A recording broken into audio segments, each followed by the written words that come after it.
नमस्कार, आप देख रहे हैं न्यूज ट्रैक और मैं हूं श्रुति शुक्ला। यूपी में चल रहे विधानसभा चुनाव के बीच 3 मार्च को वाराणसी में समाजवादी पार्टी गठबंधन के कार्यकर्ता सम्मेलन में सुभाषपा के चीफ ओम प्रकाश राजभर ने बीजेपी पर करारा हमला बोला।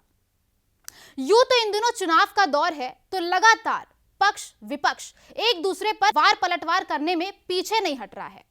लगातार एक दूसरे पर वार पलटवार कर रहे हैं, लेकिन इन वार पलटवारों का असर चुनाव पर कितना पड़ेगा, ये 10 मार्च को साफ हो जाएगा।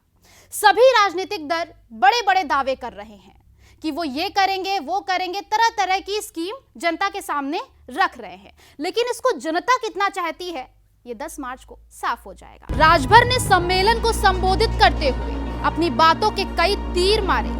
कहा कि हमारे देश के प्रधानमंत्री ये बेचारे इतना बढ़िया बोलते हैं कि आज जिले जिले घूम रहे हैं। धन्य है हमारे गठबंधन के साथी, हम सब ने इतनी मेहनत की है कि देश के प्रधानमंत्री को मजबूर कर दिया कि आज जिले जिले घूमकर भीख मांग रहे हैं कि हमको वोट दे दो, लेकिन भीख मांगने से वोट नहीं मिलने वाला है। ये बात सोचने पर मजबूर कर दे रही है कि क्या वाकई पीएम मोदी को सपा से हारने का डर सता रहा है, या फिर बात कुछ और है।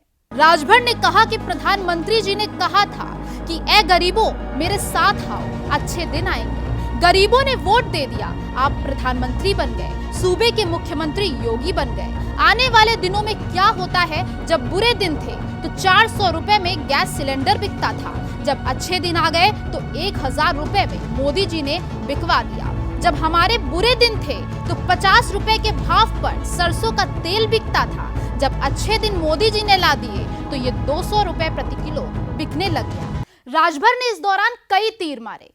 जनता को लुभाने के साथ साथ पत्रकारों को भी रिझाने में कोई कसर नहीं छोड़ी। आपको बता दें कि आज तक कई सरकारें आई और गईं, लेकिन पत्रकारों के लिए ऐसी कोई व्यवस्था नहीं बनाई गई जिसका वो लाभ उठा सकें। खैर, आगे जानते हैं क्या कुछ कहा। राजभर ने पत्रकारों को कहा, पत्रकार भाइयों, आपसे मैं कहना चाहूंगा कि आप घबराओ नहीं, आपको भी दुर्घटना बीमा दिलवाने का काम अखिलेश यादव के नेतृत्व में किया जाएगा। उन्होंने कहा, जब सब आयोग बन सकते हैं तो पत्रकार आयोग का गठन भी हम कराने की कोशिश करेंगे, ताकि पत्रकार भी अपनी बात अपने फोरम पर रख सकें। बीजेपी के लोग 80 घाट पर जाकर नारा लगाएंगे कि राम नाम सत्य है, बीजेपी खत्म है। ऐसा हम नहीं बल्कि राजभर ने कहा। क्यों कहा, आइए सुनते हैं। राजभर ने बीजेपी पर वार करते हुए कहा कि मोदी जी, योगी जी और अमित शाह के बहकावे में मत आना। ये हिंदू की बात करते हैं, ये नफरत की राजनीति करते हैं, 80 और 20 की बात करते हैं। मैं आप लोगों को बता दूं कि इसी बनारस में 80 घाट है। इस 80 घाट पर बीजेपी के 20 बड़े नेता जाएंगे, योगी जाएंगे, मोदी जाएंगे, अमित शाह जाएंगे। ये सब 80 घाट पर जाकर नारा लगाएंगे, राम नाम सत्य है, बीजेपी खत्म है। अब चुनाव हो और नेताओं के बड़े बड़े बोल ना हो, ऐसा तो हो ही नहीं सकता है। वो कहते हैं ना कि गरीबों की थाली में भी पुलाव है, लगता है हमारे देश में भी चुनाव है।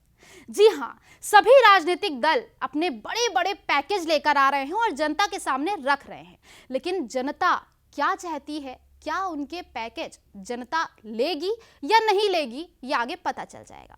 खैर, ऐसी ही तमाम राजनीतिक खबरों के लिए जुड़े रहिए न्यूज ट्रैक के साथ, और अगर आपको हमारे वीडियोस पसंद आते हैं तो चैनल को लाइक करिए, सब्सक्राइब करिए, शेयर करिए और साथ ही साथ बेल आइकॉन को दबाना मत भूलिएगा। नमस्कार।